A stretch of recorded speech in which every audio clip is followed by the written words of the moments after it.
पिछड़ों के साथ, आदिवासियों के साथ कैसा सलूक किया जाता था, जरा उस पर भी तो चर्चा कर लेते हैं।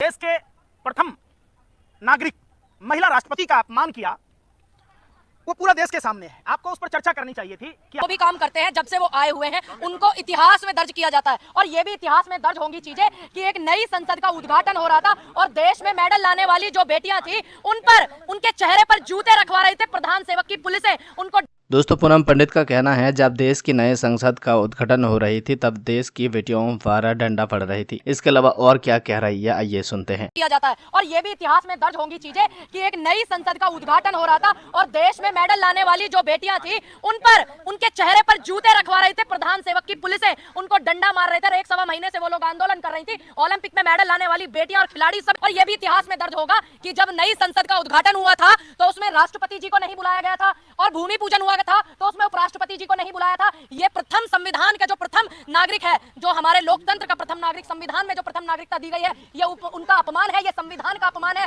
ले गए और बेटियों की जो हालत थी, वो जो मंजर पूरे हिंदुस्तान ने ही नहीं, क्योंकि कल वो एक ऐसा दिन था जिस दिन संसद का इन्होंने उद्घाटन किया तो पूरे हिंदुस्तान की ही नहीं पूरे वर्ल्ड की नजरें कल हिंदुस्तान पर थी। और एक प्रधान सेवक हमारे क्या कर रहे थे, ये देश ने देखा। ये बेटियों के साथ क्या करे उन्होंने देखा। ये जनता को कितना पट्टारी, हाँ बिल्कुल नया इतिहास रचा गया है कि बात कीजिए। और सबसे बुरा नजारा जो था कल संसद का, शायद आप लोगों ने देखा हो, आप लोगों ने शायद देखा हो कि जितने इनकी पार्टी में मुलजिम है, यानी कि ब्रजभूषण हो या फिर आशीष मिश्रा का पिता हो टैनी मिश्रा, सभी को इन्होंने संसद में बुलाया, लेकिन राष्ट्रपति जी को नहीं बुलाया। और जो प्रधान सेवक ने कल किया, और इस व्यक्ति को संसद में बुला करके नई संसद के उद्घाटन में ब्रजभूषण जी को बुला करके ये साबित कर दिया कि ये लोग जो है जो बेटियों के हरेसमेंट करते हैं, बेटियों को प्रताड़ित करते हैं, ये उनके साथ में, ये इन्होंने साबित कर दिया। दंड चोल वंश का है और चोल वंश में दलितों के साथ, पिछड़ों के साथ, आदिवासियों के साथ कैसा सलूक किया जाता था, जरा उस पर भी तो चर्चा कर लेते हैं।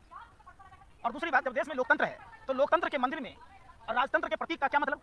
कोई माइंड डाइवर्ट करना, इसलिए कि जिस तरीके से धार्मिक अनुष्ठान किए गए और धार्मिक अनुष्ठान के बहाने जिस तरीके से देश के प्रथम नागरिक महिला राष्ट्रपति का अपमान किया, वो पूरा देश के सामने है। आपको उस पर चर्चा करनी चाहिए थी कि आखिर क्या कारण है कि आदिवासी महिला राष्ट्रपति को संसद भवन में जाने तक नहीं दिया गया। तो यह सबसे बड़ा सवाल है। निमंत्रण तक नहीं दिया गया, उद्घाटन कराना तो दूर की बात थी। दूसरी बात, वहां एक तो देश के प्रथम नागरिक, देश के महिला राष्ट्रपति का अपमान हुआ। दूसरा, हिंदू धर्मशास्त्रों में यत्र नारेस्तु पूजन्ते रमन्ते तत्र देवता, जहां नारी की पूजा होती है वहां देवताओं का वास होता है, जहां नारियों का अपमान होता है वहां राक्षसों का वास होता है। एक तो महिला राष्ट्रपति का अपमान, संविधान का अपमान, आर्टिकल 79 का अपमान, और दूसरा उस तिरंगे का अपमान। आखिर किसके आदेश पर देश के पहलवान बेटियों के साथ बदसलूकी की गई, तिरंगे को जमीन पर लौटाया गया? होना चाहिए। जो काम मोदी जी करें वो अपमान ही हो जाता है आपकी नजर में। सब आप रोटी खाते हो या गोबर खाते हो, मैं पूछ रहा हूं। अरे झंडा जमीन पर लौटा हुआ था, मैं पूछ रहा हूं भाई साहब आप नाराज क्यों हो रहे हैं? आप तो ऐसे बिलबिला रहे हैं जैसे कुत्ते की पूंछ पर किसी ने मिट्टी का तेल डाल दिया हो या पैर रख दिया हो।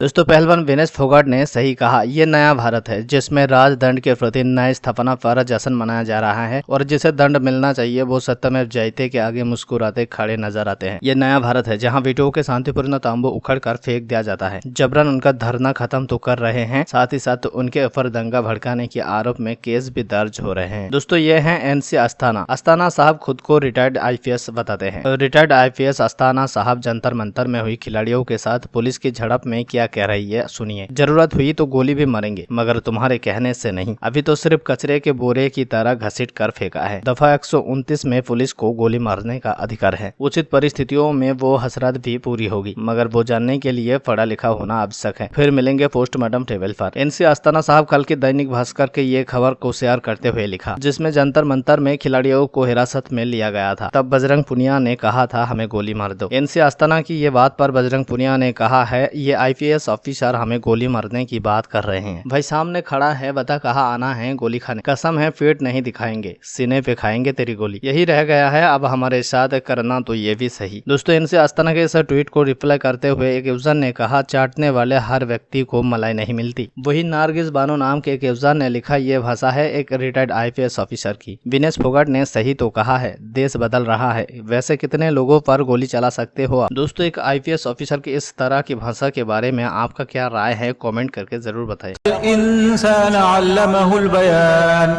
अश्शम्सु वल क़मरु बिहुस्बान। तो इस वीडियो में आप देख सकते हैं नए संसद भवन कुरान की तिलावत से गूंज उठा, जिसमें पार्लियामेंट में बैठे नरेंद्र मोदी समेत पार्लियामेंट के तमाम लोगों ने गौर के साथ सुना। इसका पूरा वीडियो आपको आगे दिखाएंगे। दोस्तों, हिंदुस्तान के नए पार्लियामेंट के उद्घाटन पर सभी धर्म के लोग जमा हुए थे। इसी दौरान नए पार्लियामेंट में किस तरह कुरान की तिलावत हुई वो आप इस वीडियो में देखिए। बिस्मिल्लाहिर्रहमानिर्रहीम।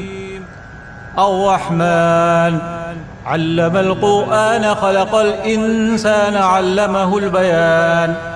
अश्शम्सु वल क़मरु बिहुस्बान वन्नज्मु वश्शजरु यस्जुदान वस्समाअ रफ़अहा